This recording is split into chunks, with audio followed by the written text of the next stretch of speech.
Les Misérables, chapitre 5, qui s'intitule « Chez Bobarda ».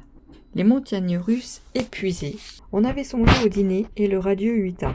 Enfin un peu las s'était échoué au cabaret Bombarda, succursale qui avait établi aux Champs-Élysées ce fameux restaurateur Bombarda, dont on voyait alors l'enseigne rue de Rivoli, à côté du passage de l'Orme. Une chambre grande mais laide avec l'alcôve et lit au fond. Vu la plénitude du cabaret, le dimanche, il avait fallu accepter ce gîte.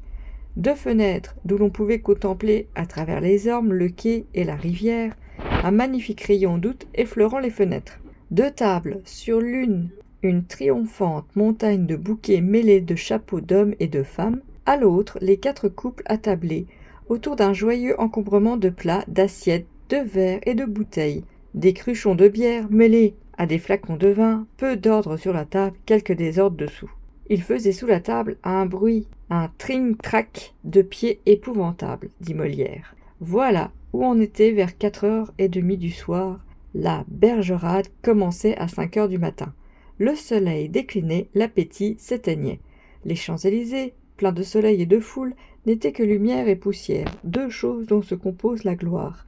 Les chevaux de Marly, ces marbres hennissants, se cambraient dans un nuage d'or. Les carrosses allaient et venaient.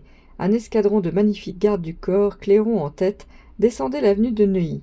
Le drapeau blanc, vaguement rose au soleil couchant, flottait sur le dôme des Tuileries. La place de la Concorde, redevenue alors place Louis XV, regorgeait de promeneurs contents.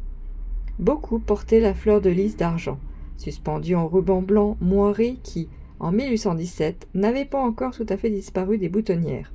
Ça et là, au milieu des passants, faisant cercle et applaudissant. Des rondes de petites filles jetaient au vent une bourrée bourbonnière alors célèbre, destinée à foudroyer les 100 jours et qui avait pour rituel « Retournez-nous, notre père de grand, rendez-nous notre père de gand, rendez-nous notre père ». Des tas de fouberiens endimanchés, parfois même fleurs de lycée, comme les bourgeois, épars dans le grand carré et dans le carré Marigny, jouaient aux bagues et tournaient sur les chevaux de bois. D'autres buvaient. Quelques-uns, apprentis imprimeurs, avaient des bonnets de papier. On entendait leur rire. Tout était radieux. C'était un temps de paix incontestable et de profonde sécurité royaliste. C'était l'époque où un rapport intime et spécial du préfet de police anglais au roi sur les faubourgs de Paris se terminait par ces lignes. Tout bien considéré, sire, il n'y a rien à craindre de ces gens-là. Ils sont insouciants et indolents, comme des chats. Le bas peuple des provinces est remuant, celui de Paris ne l'est pas. Ce sont tous des petits hommes. Sire, il en faudrait 2 bouts à bout pour faire un de vos grenadiers. Il n'y a point de crainte du côté de la populace de la capitale. Il est remarquable que la taille a encore décru dans cette population depuis 50 ans, et le peuple des faubourgs de Paris est plus petit qu'avant la Révolution. Il n'est point dangereux, en somme, c'est de la canaille bonne.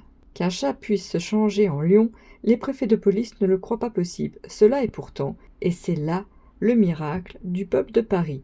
Le chat, d'ailleurs, si méprisé du conte d'anglais, avait l'estime des répliques antiques. Il incarnait à leurs yeux la liberté, et comme pour servir de pendant à la Minerve, aptère du Pirée. Il y avait sur la place publique de Corinthe le colosse de bronze d'un chat.